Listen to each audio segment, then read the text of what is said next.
Hello, you're watching World Talks on TVP World. My name is Sascha Fahrbach. The recent escalation in the Middle East has triggered the largest disruption to air travel since the COVID-19 pandemic, with airspace closures forcing cancellations at major hubs like Dubai, Abu Dhabi, Doha, and Tel Aviv. Now, hundreds of thousands of passengers are stranded as airlines including LOT, Lufthansa, Air France, KLM, and Turkish Airlines suspend flights across the region. Now, European governments are coordinating selective repatriation while advising citizens to stay put where it's safe. And now to talk more on all the latest, we're joined by Mariusz Szpikowski, Aviation and Advisory, MSA Global. Good to have you on TVP World. Let's jump right in. Now, we are hearing that some flights, apparently, especially around Dubai, are now resuming select flights. Give us your take on, is this the beginning of some of this air travel returning? Is this temporary? How do you give us the latest here? Good morning. Thank you for the invitation. I would say that the situation is very dynamic. So what's happening as of today may be completely different tomorrow. Remember that there's in EASA, and they are issuing reports like the conflict zone information bulletins or safety information bulletins. And the other one is just basically not the legal one and not legally binding. However, it should be viewed and applied by the airlines.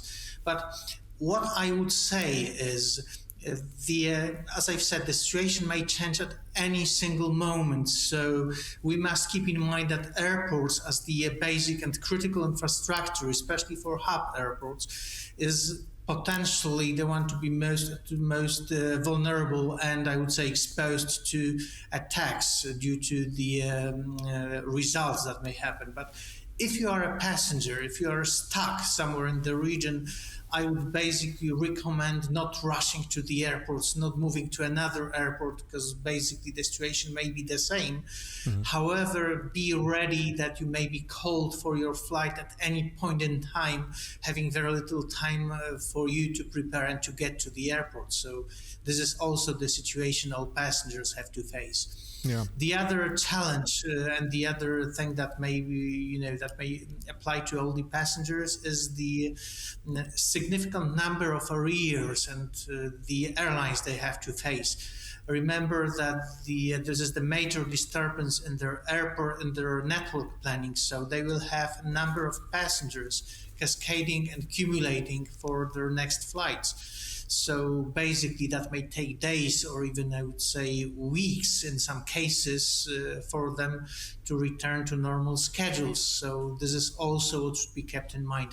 On the other hand, because of the large number of people they have to take care of, there may be a situation not all the requests may be addressed accordingly and not all of the passengers may be taken care by the airline directly. So if you happen to be in this situation, please remember you do have the right to arrange your accommodation and reasonable expenses on your own, collecting payment confirmations and claiming the refund back to the airlines. If you're a passenger of EU-based airline, your situation would be much better because there is EU regulation 261 that also in such kinds of events puts some I would say obligatory obligations on the airlines for the passenger care.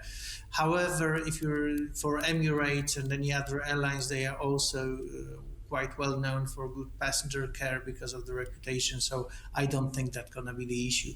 However, as I've said, watch the situation, stay in touch with your Ministry of Foreign Affairs, watch all the news and all the announcements.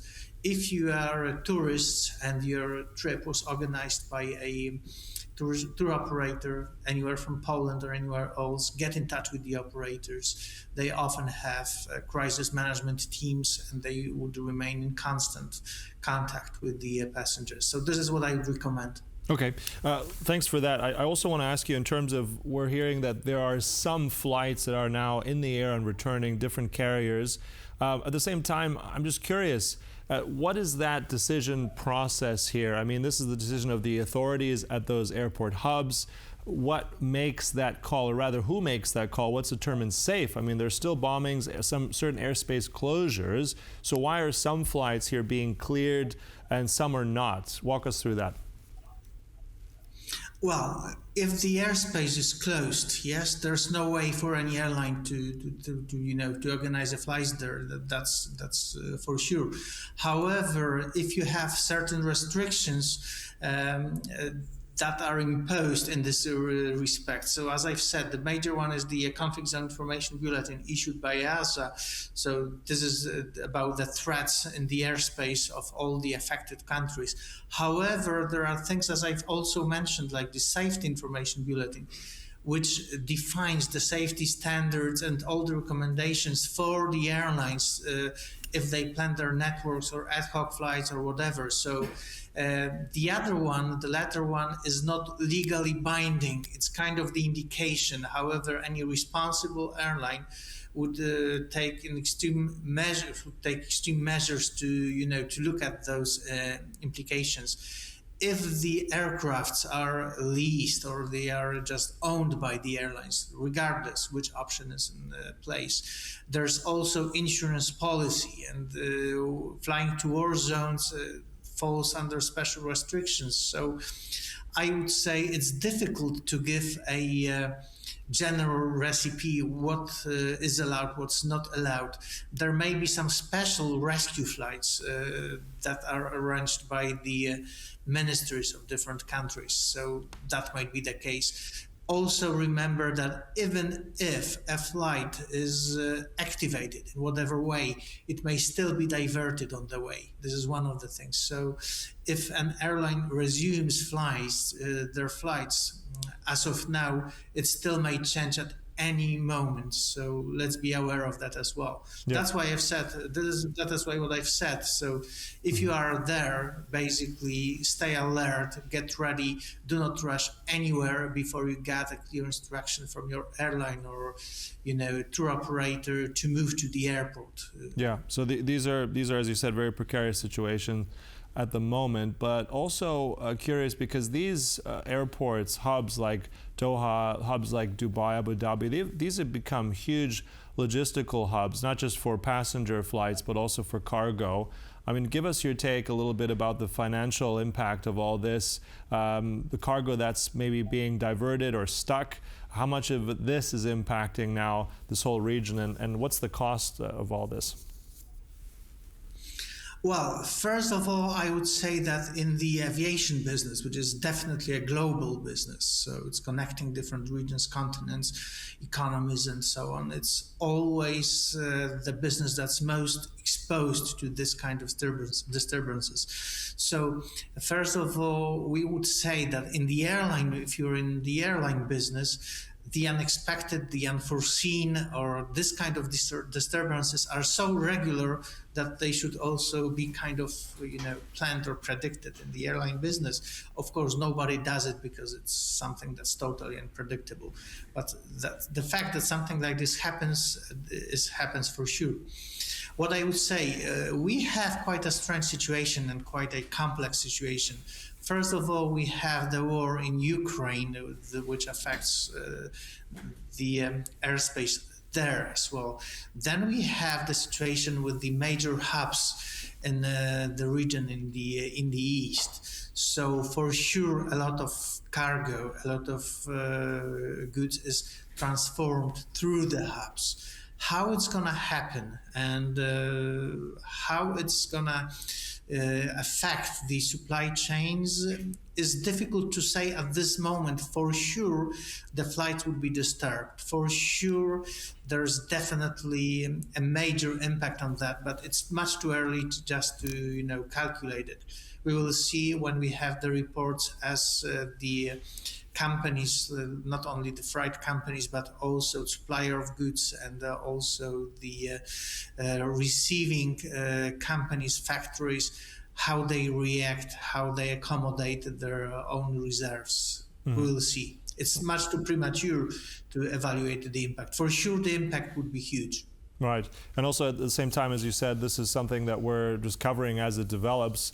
Looking at some of these commercial flights, at which point, I mean, if we think back to the pandemic as well, at some point you had repatriation flights, you had governments step in. We're hearing that some governments are already kind of testing this out, or those preparations are being made. What's this next level look like? Will there be massive evacuations? Will there be chartered or military flights from European governments or other governments from around the world?